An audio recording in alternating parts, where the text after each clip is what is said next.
Hello, I'm Mark Sidwell, editor of CapEx, and you're listening to Despatch, where we bring you the best writing from our unmissable daily email briefings, straight from the heart of Westminster. Read by an automated voice. Don't miss our podcast, The Capitalist, every Wednesday. Labour are damaging the cause of climate action. Written by Sam Hall, Director of the Conservative Environment Network. Ed Miliband used a wide-ranging party speech at the Labour Party conference to rail against opponents of climate action.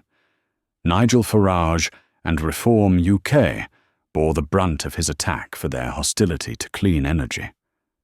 But the Energy Secretary continues to be completely oblivious to his own role in fueling polarisation around climate change. It is certainly true that Reform's approach of ignoring climate change, downplaying the risks and hoping the worsening floods, droughts and coastal erosion all go away is reckless and irresponsible. Their statist energy plans to ban and tax clean technology, tear up private law contracts, and impose inheritance tax on farmers who diversify into renewable energy lack any credibility, and will only push up bills and make us less energy secure. But Miliband's policies are also undermining the consensus on climate change while increasing energy bills and risking our economic prosperity. His myopic rush to decarbonise the grid by 2030 is profoundly damaging to climate action. He wants to lock bill payers into expensive 20-year subsidy contracts when capital and supply chain costs are at historic highs. He wants to squeeze out competition from renewable energy auctions by offering to pay developers whatever it takes to hit his arbitrary target. And he turns a blind eye to the rising costs for balancing the supply and demand of electricity as he switches on new generation energy before the necessary grid upgrades have been carried out to bring the power to where it is consumed and prevent energy being wasted. As a result of these factors, we will almost certainly see higher electricity prices. Of course, that will be bad for households struggling with the cost of living and for industry trying to compete. But it will also harm our climate efforts. More expensive energy will toxify decarbonisation with the general public.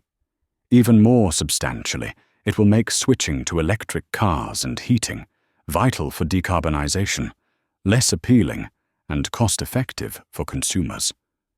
Significantly cheaper electricity would turbocharge electrification and help us decarbonise faster. This would be a much better climate mission than clean power by 2030. There was never a strong case for Miliband's decision to accelerate plans to decarbonise an already very clean power sector. The Climate Change Committee has been clear that clean power by 2030 is not necessary for reaching net zero by 2050. The committee has made cheaper electricity its top recommendation for the government in its recent reports. But far from pausing to consider the wisdom of his target, Miliband instead doubled down in his speech with a flurry of ideological rhetoric and policies. He announced that Great British Energy would fund more solar panels on schools and hospitals. Solar does save money on bills, but it can and should be financed privately. Getting a state quango to finance these projects is a waste of limited taxpayer funds that would be better used for lowering taxes and levies on electricity for everyone. He also set out plans to incentivize renewable energy companies to increase access to trade unions for their workers through energy bill levies. This will mean higher labour costs, which will increase renewable prices. It will mean higher levies, and it will ultimately mean higher electricity prices. Yet the clean energy supply chain needs cheap electricity to compete and thrive. Energy is a significant input cost for manufacturers of the components of clean technologies. Ironically, this policy will make the UK a less attractive destination for international clean energy supply chain investment, reducing the number of well-paying jobs in the UK from the transition. The best green industrial policy we could have is cheap electricity, not taxing everyone's bills to hand out subsidy checks to a handful of favoured companies. The ideology wasn't confined to his policies. His wider rhetoric was deeply unhelpful too. The relentless attempts to tie climate change to other progressive causes, from strengthening workers' rights to attacking billionaires, alienate conservatives from environmentalism and reinforce the damaging perception that climate is solely a left-wing issue. Next week, Conservatives will gather in Manchester for their party conference. They should remember that it was Margaret Thatcher who first warned about climate change on the world stage, and who also warned about the risk of the agenda being taken over by socialists. We should heed her words and reject the socialism and ideology of both Labour and Reform when it comes to energy and climate change.